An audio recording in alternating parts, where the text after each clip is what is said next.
우리 2023년 기준으로 결혼정보업체에서 조사한 이상적인 남편과 이상적인 아내에 대한 조건을 나열하는 자료가 있습니다. 이제 사진을 보시면 한번 쭉 보시겠어요? 네, 키는 저는 벌써 키부터 탈락했습니다. 네, 키부터 탈락했고 소득도 탈락했고요. 자산도 탈락했습니다. 네, 연령 차이는 괜찮은 것 같습니다. 네, 학력도 괜찮고요. 보시면 아주 따지는 게 많죠. 결혼 적령기의 나이에 이 자산 3억이 있는 남자, 그리고 2억이 있는 여자가 있나요?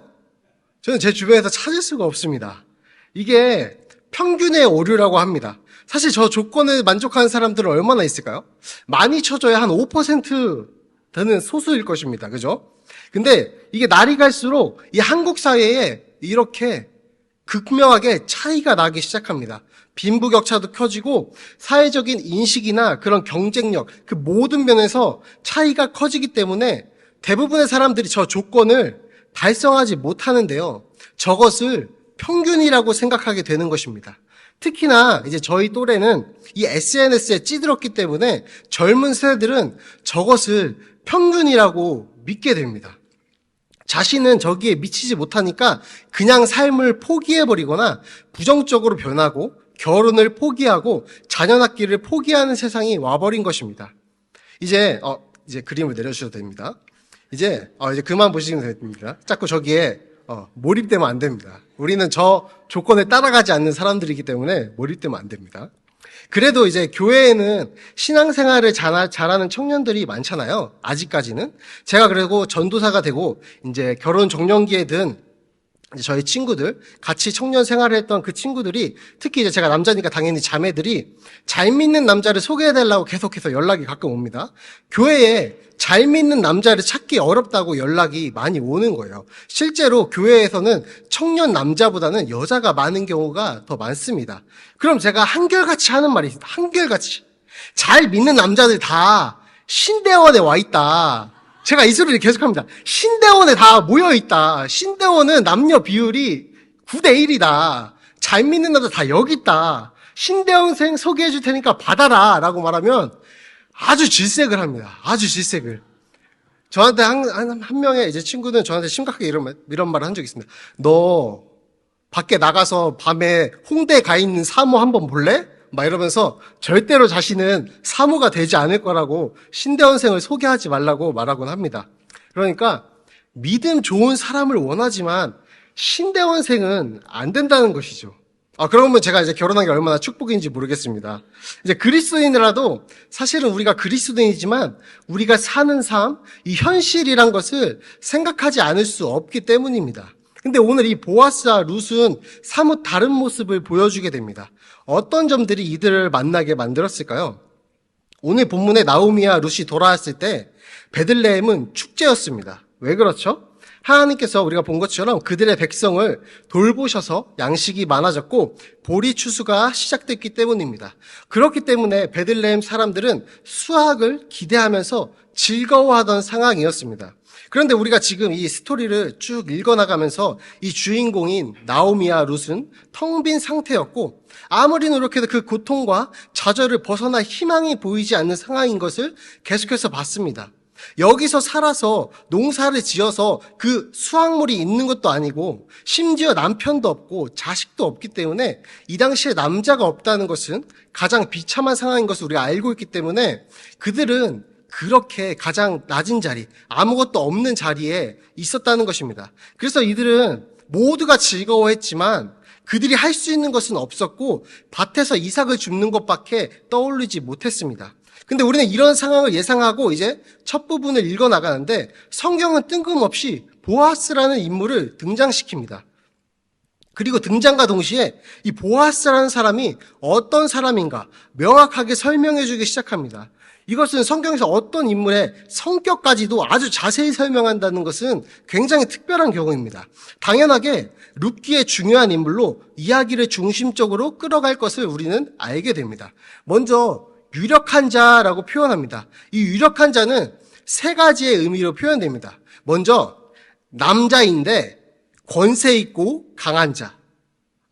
다시 하겠습니다. 남자인데 부자이고 강한 자입니다. 두 번째는 남자인데 권세 있고 강한 자. 세 번째는 남자인데 성품 좋고 강한 자. 이렇게 표현할 때, 이 세 가지의 의미를 표현할 때 유력하다라는 단어를 씁니다. 근데 우리가 룻기를 읽어서 알고 있지만 사실 이 보아스는 이 세 가지의 뜻에 다 해당이 됩니다. 다 가진 사람이죠. 모든 사람이 원하는, 그 결혼경은 두호에서 원하는 이상적인 사람인 거죠. 그리고 엘리멜렉의 친족 중에 한 사람이다라고 표현됩니다. 친족이라는 것은 이스라엘의 율법상 룻과 결혼을 가능하게 해주는 중요한 장치입니다. 엘리멜렉의 친족이 아니었다면 아마 이 룻기는 시작이 되지 못했을 것입니다. 이렇게 뜬금없어 보이지만 오늘 2장에서는 보아스를 갑자기 등장시켜서 그 세세한 설명을 우리한테 말해주고 다시 이어서 모압에서 돌아온 나오미와 룻의 이야기를 이어가게 됩니다. 우리 먼저 2절의 시작을 보시면요. 모압 여인 룻이 나오미에게 이릅니다. 모압 여인 룻이라고 표현하죠. 계속해서 이 여인을 이미 돌아왔는데 돌아온 지 오래됐는데 자꾸 모압에서 온 사람이고 그렇기 때문에 지금 이 상황이 얼마나 막막하고 절망적인지 좌절이 얼마나 가득할지 우리한테 생각해보라는 의도적인 배치입니다. 그 증거로 2절의 하반절을 보시면요. 이 룻은 이렇게 말합니다. 밭으로 가서 내가 누구에게 은혜를 입으면 그를 따라서 이삭을 죽겠나이다 라고 룻이 이렇게 말하는 겁니다. 이게 얼마나 안쓰러운 표현이냐면요. 일단 이 시기에 우리가 알고 계신 분들 있을 것입니다. 과부를 위해서 곡물을 벨 때에 떨어진 이삭들을 남겨놓아라 라는 율법이 있다는 것을 알고 계실 겁니다. 근데 그것이 잘 지켜졌을까요? 정말 우리가 생각하는 이상적으로? 잘 지켜졌다면 이 룻은 은혜를 입는다면이라는 조건을 붙이지 않았을 거예요. 실제로 성경에서는 과부나 고아를 해롭게 하지 말라라는 구절이 많이 나옵니다. 그리고 실제로 선지자들은 시편과 사사기 등에서 과부들을 박해한 것을 굉장히 비난하고 있습니다. 현대에도 그렇듯이 이때에도 약하고 어려운 사람들을 위해서 제도가 있지만 그것이 제대로 운영되지 않았다는 것을 알 수 있습니다. 오히려 가진 자들은 없는 자들의 적은 것까지 뺏으려고 할 것입니다. 이런 상황을 잘 알고 있는 룻은 혹시나 누군가가 좋은 마음으로 떨어진 이삭을 거두지 않고 남겨줬다면, 그리고 그런 사람과 그 밭을 내가 만날 수 있다면 오늘 내가 이삭을 줍겠다고 하는 굉장히 안쓰러운 표현입니다. 그래서 나오미는 오늘 룻에게 그것을 허락합니다. 그리고 3절을 먼저 같이 읽어보시겠습니다. 룻이 가서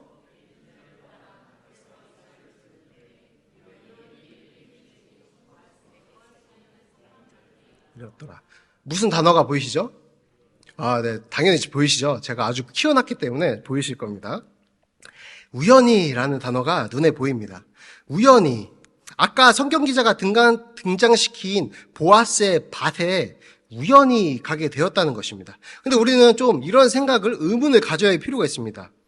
모든 것은 우연이 없고 하나님의 섭리가 아닌가요? 그죠? 우리는 모든 것이 하나님의 섭리라고 알고 있는데 왜 성경에서 우연이라는 단어를 썼을까요? 그리스도인에게 우연이 있을 수 있는가? 왜 성경은 이런 표현을 쓰고 있는지 우연이라는 표현이 몇 번 나옵니다, 성경에. 결론을 말하면 이것을 쓴 성경 기자는 하나님의 섭리를 우연으로 표현한 것이 맞습니다. 그렇다면 왜 우연이라는 단어를 썼을까요? 이것은 하나님의 입장에서는 섭리이고 이미 예정된 일이지만 인간의 입장에서는 전혀 그럴 의도가 없었던 우연한 사건이었기 때문입니다. 이것은 하나님의 예정과도 관련이 됩니다. 하나님의 예정이란 말을 들어보셨죠? 우리가 깊게 파고들면 다 이해할 수도 없고 잘못 이해하면 불합리한 하나님은 불공평하다로 끝나게 되는 아주 위험한 신학입니다. 그래서 이 하나님의 예정이라는 것은 하나님의 전능하심 앞에 무릎 꿇고 하나님을 경배하는 결과가 나와야 하는 것입니다. 전능하신 하나님의 신비이기 때문입니다. 예를 들어 이 예정이라는 것은 저는 전혀 그럴 의도가 없이 이제 차에서 내려서 집에 들어갈 때에, 어제 비가 많이 왔죠? 그럴 때에 예를 들면 귀찮아서 우산을 그냥 차에 넣어놓고 가는 겁니다. 근데 다음날 또 비가 엄청 쏟아져서 예보가 없었음에 쏟아져서 마침 차에 버려둔 우산이 정말 큰 역할을 하게 되는 것입니다. 우산을 귀찮아서 차에 넣는 건 저의 자유의지죠. 그죠? 제가 지금 이 물컵을 드는 것도 자유의지입니다. 맘대로 할 수 있는 인간의 자유의지란 말입니다. 우산을 가져갈지 말지는 제가 선택한 것입니다. 근데 하나님은 제가 고민하다가 우산을 차에 버려둘 것이라는 것을 영원 전에 아시고 예정하셨습니다. 맞나요? 그것을 왜 예정했냐면 다음날 비가 올 때 비를 피하게 하시려고 섭리 안에서 예정하신 것입니다. 이래서 사람의 입장에서는 우연이고 마음대로 자유의지로 할 수 있다는 뜻입니다. 하나님의 섭리 안에서 인간은 자유의지를 가지고 자유할 수 있습니다. 그리고 그 인간은 그 자유로 죄를 선택한 것입니다. 근데 성경을 읽으면서 성경이 우리에게 알도록 유도하는 것은 이 우연이라는 사람의 입장을 넘어서, 그러니까 우리가 볼 때는 우연이지만 사실은 하나님의 예정이었다는 큰 그림을 제발 봐라라고 계속해서 말하는 겁니다. 하나님은 예정을 안 하실 수가 없는 분입니다. 왜냐하면 전지전능하시기 때문에 모든 것을 알고 있기 때문에 예정을 할 수밖에 없는 분이십니다. 그래서 이 우연으로 보이는 룻이 보아스의 밭에 이르렀다는 이야기는 우리에게는 실제가 되고 현실이 되는 겁니다. 우리는 우연 같은 사실이 가득한 세상에서 살기 때문입니다. 우리가 마주하는 현실은 우연이 없었다면 진행되지 않는 부분이 많고 우연을 바라야만 하는 상황이 많기 때문입니다. 성경이 우연이라고 표현해 주는 것은 이러한 우리의 현실을 잘 담아서 표현해주고 우리에게 말해주고 싶기 때문입니다. 그러나 성경은 사실은 이 표현을 넘어서서 하나님의 섭리가 있다, 그것을 우리에게 보여주고 우리가 알기를 원하고 하나님의 섭리에 의지하고 기대어 살기를 바란다는 것입니다. 자, 다시 한번 나누겠습니다. 우리에게 우연으로 보이는 사건들이 사실 인간의 한계로는 절대로 완벽히 이해할 수 없는 하나님의 예정에 속해 있습니다. 동의하시죠? 진리가 맞습니다, 이거는. 그 다음 단계로 이것이 하나님의 말도 안 되는 압도적으로 완벽한 타이밍을 만들어낸다는 것입니다. 왜냐하면 우리 눈에 이 우연들은 사실 하나님의 완벽한 예정 속에서 다스리고 계시기 때문에 모든 타이밍이 완벽할 수밖에 없습니다. 그래서 오늘 아주 완벽한 타이밍에 보아스가 베들레헴에서 와서 룻이 누구냐고 묻게 되는 것입니다. 그것이 오늘 4절을 한번 보시면요. 같이 한번 읽어보시겠습니다. 마침 보아스가 베들레헴에서 와서 베는 자들에게 이르되 여호와께서 너희와 함께 하시기를 원하노라. 이게 하나님의 타이밍입니다. 하나님은 우리가 이 타이밍을 신뢰하고 기다리십니다. 다시 한번 표현하겠습니다. 하나님은 우리가 하나님의 타이밍을 신뢰하기를 기다리십니다. 우리가 하나님을 기다린다고 생각하죠. 우리가 하나님의 응답을 기다린다고 생각합니다. 근데 사실은 더 좋은 표현은 사실 하나님이 기다리고 계시는 겁니다. 우리가 변하길. 하나님의 타이밍은 완벽하기 때문입니다. 하나님의 타이밍은 완벽하기 때문에 우리가 기도로 그것을 앞당기거나 밀어달라고 기도하기보다는 전능하신 하나님의 예정을 신뢰하고 그것을 끝까지 기다릴 수 있도록 희망을 버리지 않게 끝까지 붙잡게 해달라고 기도하고 매달리는 것입니다. 그게 바로 우리가 말하는 기도의 힘입니다.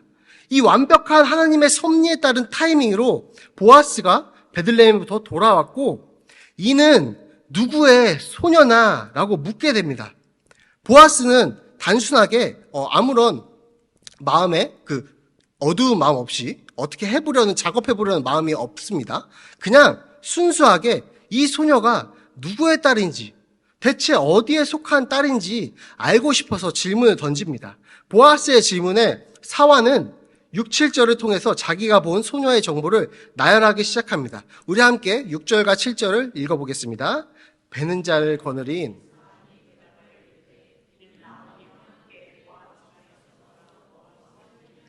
그의 말이 베는 자를 따라 사이에서 이삭을 죽게 하소하였고 아침부터 와서는 잠시 집에서 쉰 후에 지금까지 계속하는 중이니이다.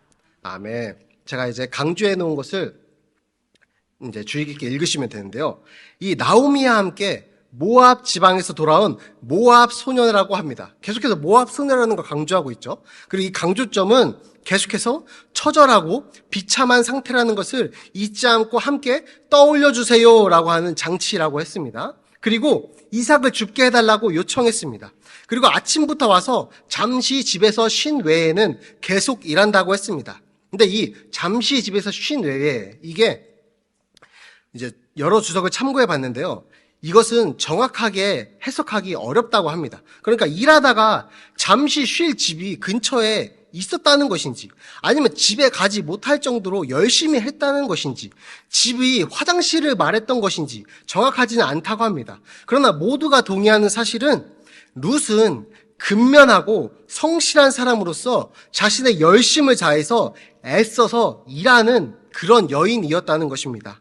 저는 그래서 1절부터 7절을 쭉 우리가 나눠보면서 중요한 적용 포인트로 하나님의 섭리와 인간의 입장에서의 우연, 그리고 근면선실의 관계라고 생각을 합니다. 제가 이제 청소년 사역을 하면서 전도사를 하게 되면서 중등부부터 여기 우리 청소년부까지 맡고 있는데요. 학생들에게 계속 강조하는 것이 있습니다. 제발 공부 안 하고 시험 잘 보게 해달라는 기도 좀 하지 마라. 그렇다면 너가 그 기도를 한다면 나는 공부 안 하고 다 맞게 해달라는 그 기도를 들어주지 말라고 기도하겠다. 라고 이제 장난반 진심반으로 말을 하곤 하는데요. 왜냐하면 하나님은 영원전에 예정하시고 그 선하신 뜻에 따라서 우리를 인도하십니다. 그리고 하나님의 정한 완벽한 타이밍에 우리의 모든 인생이 맞춰서 돌아갑니다. 근데 이러면 마치 우리가 할 게 없는 것처럼 보인다는 것입니다. 우리는 가만히 있어도 하나님의 타이밍에 맞춰서 알아서 해주신다는데 내가 뭘 하냐. 그럼 가만히 있어도 시험 공부 안 해도 시험 잘 맞게 해달라고 기도해도 되는 거 아니냐라는 결론에 이르기도 합니다. 실제로 안 믿는 사람들은 하나님이 다 하는 거면, 너네가 말하는 그 신이 다 하는 거라면 우리는 꼭두각시인데 뭐하러 믿을 가치가 있냐, 인간의 가치는 뭐냐 라고 따지기도 하고, 아예 반대로 그냥 신이라면, 그렇게 전능한 신이고 모든 것을 계획한 신이라면 선악과 만들지 말지, 죄를 안 짓게 만들어버리지 뭐하러 만들었냐, 이러한 논리로 하나님을 부정하곤 합니다. 하나님은 전능하십니다. 하나님은 실제로 그렇게 인간을 만들 수 있었던 분이십니다. 실제로 우리가 아무것도 하지 안 하고 그냥 가만히 앉아서 은혜를 부어주세요, 입만 벌리고 있어도 사실 은혜를 가득히 부어줄 수 있는 분이십니다. 인간의 노력 따위는 하나님의 예정과 작정과 일하심에 조금도 영향을 줄 수 없습니다.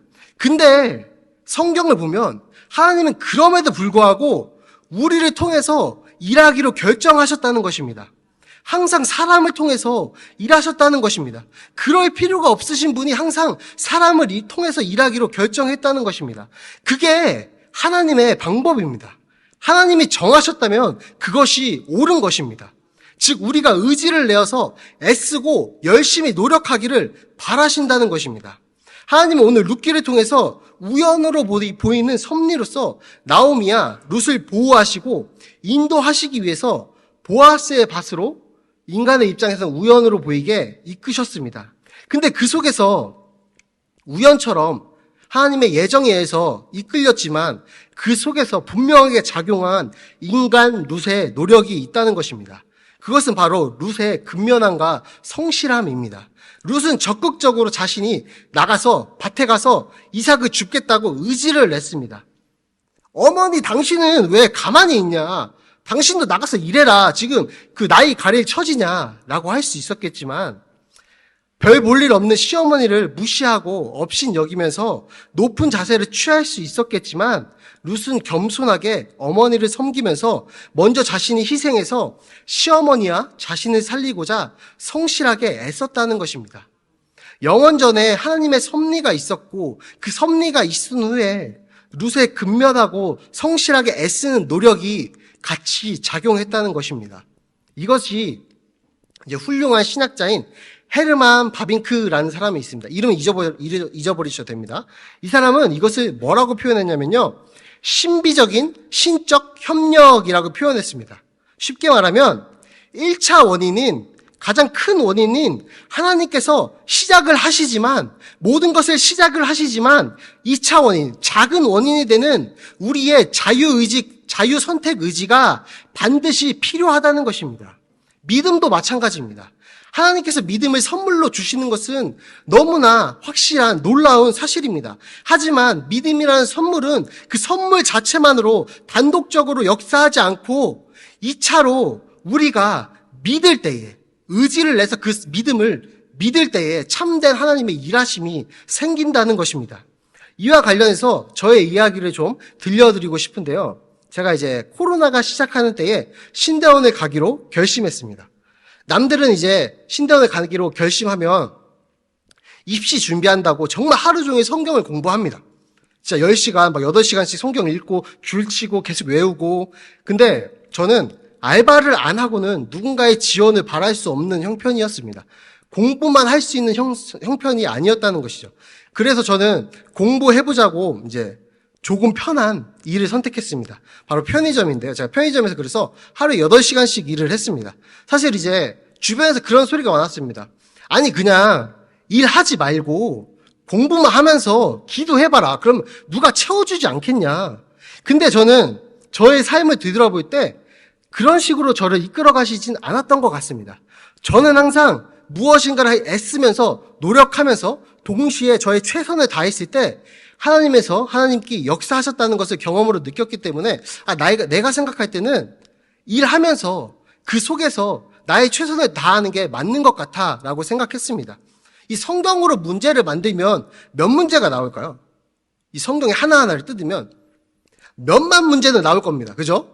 정말 수많은 문제가 나옵니다. 근데 이 성경 입시고사 몇 문제 나오는지 아십니까? 50문제 나옵니다. 50문제. 범위가 없습니다. 예제 문제가 없어요. 그냥 수많은 문제를 공부하고 그 속에서 50문제가 나오는 겁니다. 그렇기 때문에 공부하는 시간과 양이 정말 많습니다. 그래서 이 입시를 준비하는 사람들은 정말 목숨 걸고 준비합니다. 근데 저는 그러지 못하는 상태였다는 것입니다. 그래서 저는 영어 전형, 영어 특별 전형이라는 것으로 눈을 돌렸습니다. 이제 그래서 성경을 나름 틈틈이 열심히 읽으면서 편의점에서 계속해서 저는 토익 단어를 외웠습니다. 왜냐하면 편의점에서 단어는 외우는 정도는 허락이 됐거든요. 손님이 없을 때. 그래서 저는 그렇게 열심히 노력해서 토익 점수를 정말 이제 열심히 해서 이제 높은 점수를 받았습니다. 나름. 그래서 수시 전형으로 일찌감치 신대원 합격을 이제 확정 지었습니다. 공부할 여력이 없었기도 했고 저는 빨리 신대원을 수시로 붙어야 남은 시간에 등록금을 벌 수가 있었습니다. 이제 또 붙는 것만이 문제가 아니에요. 붙으면 등록금이라는 큰 산이 남아 있습니다. 영어 점수를 다행히 높게 받았기 때문에 저는 빨리 합격을 확정짓고 신대원 합격한 것이라 생각하고 이제 현대모비스 하청 공장에 들어갔습니다. 제가 대학생부터 어렵거나 급할 때에는 이제 공장을 자주 찾았습니다. 그 이유가 이제 공장은 단기로 일을 많이 뽑기도 하고 입사하고 퇴사하는 것이 되게 자유롭습니다. 그래서 그 기존 직원분들에게 피해를 덜 줄 수 있기 때문에 공장을 좋아했습니다. 그리고 이제 돈도 많이 주고요. 근데 제가 공장에 지원하면서 에이 안 되겠지 하면서 뭐라도 시도해보는 마음으로 이제 공장과 동시에 공공기관, 이제 사무직, 파견직을 지원한 적이 있습니다. 왜냐하면 이 공공기관은 알바여도 스펙이 됩니다. 공공기관이라는 스펙이 됩니다. 그래서 알바 경력만 가득하고 이제 저 어떤 스펙도 없는 제가 붙을 확률은 거의 없었습니다. 근데 이제 저도 마음속으로 공장 하기 싫다. 너무 힘들어요. 공장이 이제 진짜. 그래서 항상 공장에 들어갈 때마다 그 몇십 년 일하신 이모님들이나 그 남자분들이 계신데 제가 정말 갈 때마다 너무 존경한다고 합니다. 왜냐하면 저는 너무 힘들거든요. 몇 달 하는 것도. 그래서 나도 좀 편한 사무직 좀 해보고 싶다. 알바를. 근데 이게 처음부터 그쪽으로 가지 않았기 때문에 정말 붙을 확률은 없었습니다. 근데 그냥 A 하면서 지원했던 것입니다. 근데 그 파견직을 뽑는 담당하시는 분이 전화가 왔습니다. 서류가 통과됐기 때문에 면접을 보시겠냐고 물었습니다. 저는 근데 이제 신대원 입학할 때까지 공장에서 이미 한 달간을 일했던 상황이었고 이제 2달 더 일하면 되기에 이미 일을 구했습니다 하고 끊었습니다. 근데 그 다음날 다시 전화가 왔습니다. 이야기를 들어보니까 부서장께서 마음에 들어 하셔서 정규직이나 계약직이 아니기 때문에 알바 형식의 파견직이기 때문에 그분만 오케이 하시면 뽑힌다고 면접만 봐라 라고 저한테 말씀하신 겁니다. 스펙도 없고 학사 경고까지 받은 제가 뭐가 마음에 든다는지는 모르겠지만 이제 제가 우리 청년들의 학점을 듣습니다. 4점을 다 넘더라고요. 우리 교회 청년들이. 제가 2.1입니다.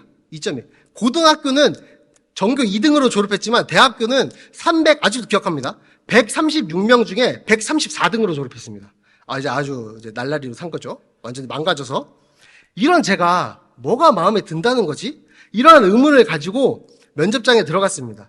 그 면접장에 들어가자마자 제가 들은 소리가 뭔지 아십니까? 그 부서장이 외치는 소리입니다. 거봐! 후덕하니 인상 좋다고 했잖아. 네, 이거입니다. 정리해드리겠습니다. 그러니까 이 공공기관에 한 20명이 알바 형식의 파견직에 지원했습니다. 근데 다들 그렇게 스펙이 짱짱하고 학점도 좋은데 이 부성장께서는 그런 것을 본 게 아니에요. 그냥 어차피 파견직이 하는 일이 뭐겠어요? 잡다한 서류 업무입니다. 누구나 할 수 있습니다. 학점이 중요한 게 아니에요. 그러니까 그냥 성실하게 보이는 사람들을 찾기 위해서 사진을 보면서 제일 착하게 생긴 사람을 뽑았다는 겁니다. 그리고 그 귀찮아하시는 성격 때문에 다른 애들 뭐하러 오게 하냐, 귀찮다, 그냥 얘만 오게 하라 해서 제가 가기만 하면 뽑힌 상황입니다. 그래서 가기만 했고 뽑히게 된 겁니다. 그리고 이 우연 같은 하나님의 섭리는 이제 보아스가 완벽한 타이밍에 룻을 보게 된 것처럼 완벽한 타이밍에 맞게 제 삶을 먹이시고 보호하게 이끌어 가십니다. 쉽게 말해서 알바로 들어간 공공기관에서 3개월 알바 계약이었는데요. 마침 그 기간과 맞물려서 그 시점에 육아휴직을 쓰는 직원이 생겼습니다. 그래서 대체할 계약직을 뽑게 되었습니다. 근데 마침 그 육아휴직 대체 계약직의 그 계약기간이, 휴직기간이 언제까지냐면요. 3월부터 내년 2월까지입니다. 느낌이 오시나요?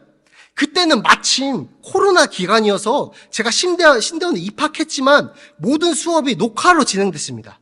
코로나가 학교 비대면으로 진행하는 학사 일정과 육아휴직을 쓴 직원의 휴직기간이 정확하게 겹쳤습니다. 우연히 저는 거기서 알바로 들어가서 일하고 있었습니다. 그리고 제가 하던 직무가 마침 그 사람의 직무였습니다. 그래서 저는 이제 블라인드 경쟁을 통해서 계약직으로 정식 지원을 해서 뽑히게 되었습니다. 그리고 마침 저를 관리하는 그 과장님이, 제가 2명이서 일했는데요. 이제 따로 관리하는 부서라서 이제 따로 떨어져서 일했습니다. 그래서 저하고 과장님, 저를 관리하는 과장님이 계신데 마침 그 과장님의 아내분이 아주 신실한 크리스천이셨습니다. 그래서 저의 이야기를 과장님이 집에 가서 하셨답니다. 그러니까 바로 우리 과장님이 들들 볶아주셔서 제가 비대면인 상황을 이용해서 일을 한다는 것을 들으시고 많은 배려를 해줘라. 그게 정말 좋은 거다. 해줘라 해서 제가 정말 많은 배려를 받고 무사히 1년 2개월 동안 그 계약직을 끝까지 마치고 나오게 되었습니다. 이제 말씀을 맺으려고 하는데요. 제가 말하고 싶은 것은 하나님은 진짜로 실수가 없으신 분이라는 것입니다. 제가 코로나 시기에 이 완벽한 타이밍을 경험하고 나서는 예를 들면 그 과장님의 아내분이 크리스천이 아니었다면, 그분이 아이를 그때 낳지 않았더라면, 그 모든 상황, 그때 1년 동안 비대면이 아니었다면, 그때 제가 알바로 들어가지 않았다면, 이 모든 타이밍이 완벽하게 맞지 않았다면, 하나라도 어긋났다면 그 모든 것이 돌아갈 수 없었습니다. 제가 그 완벽한 하나님의 타이밍을 경험하고 나서는 정말 하나님이 그 코로나라는 시기에 저같이 작고 아무것도 없고 그 코로나라는 큰 시대에 휩쓸려서 고통받고 있는 나 같은 사람도 돌보시고 먹이시는구나, 보호하시는구나 신뢰하게 되었습니다. 저는 그 당시에 등록금과 생활비 걱정에 밤잠을 못 이뤘었습니다. 등록금은 어찌어찌 대출받고 교회에서 지원받는다 해도 도대체 3년 동안 일을 안 하고 생활을 어떻게 이어나가야 할지 막막했습니다. 심대원 3년을 어떻게 버틸지가 답이 없었습니다. 재정의 문제 때문에 저는 입학과 동시에 휴학을 생각했습니다. 일단 다시 한번 돈을 벌고 학업을 이어가자고 결심한 것입니다. 근데 하나님의 타이밍은 너무나 정확했다는 것입니다. 완벽을 넘어서 경이롭기까지 했습니다. 좌절 속에서 우연히 지원했던 그곳 때문에 저는 신대원 생활을 무사히 마칠 수 있었고, 와중에 마침 아내도 교회에서 만나고 마침 결혼식까지 무사히 그때 모은 재정으로 마치게 되었습니다. 근데 이 모든 이야기를 통해서 룻이 쉴 새 없이 이삭을 주는 것처럼 저도 쉴 새 없이 애를 써야 하는 상황은 맞았습니다. 하나님의 은혜가 우리를 감싸고 있고 우리 삶을 이끌어 나가지만 하나님의 은혜가 우리를 편하게 놀고 먹어도 걱정 없게 만들지는 않는 것 같습니다. 그 경이로운 타이밍 속에서 저는 처절하게 일하고 공부하고 쉴 틈 없이 서커스에 가까운 삶을 다뤄가야 했습니다. 오늘 룻도 그 처절함과 좌절 속에서 마냥 무너져 있지는 않았습니다. 그 찢어진 마음을 가지고 일단 한 발을 내밀었습니다. 하나님은 물론 우리가 좌절하고 무너져 있어도 기다려 주십니다.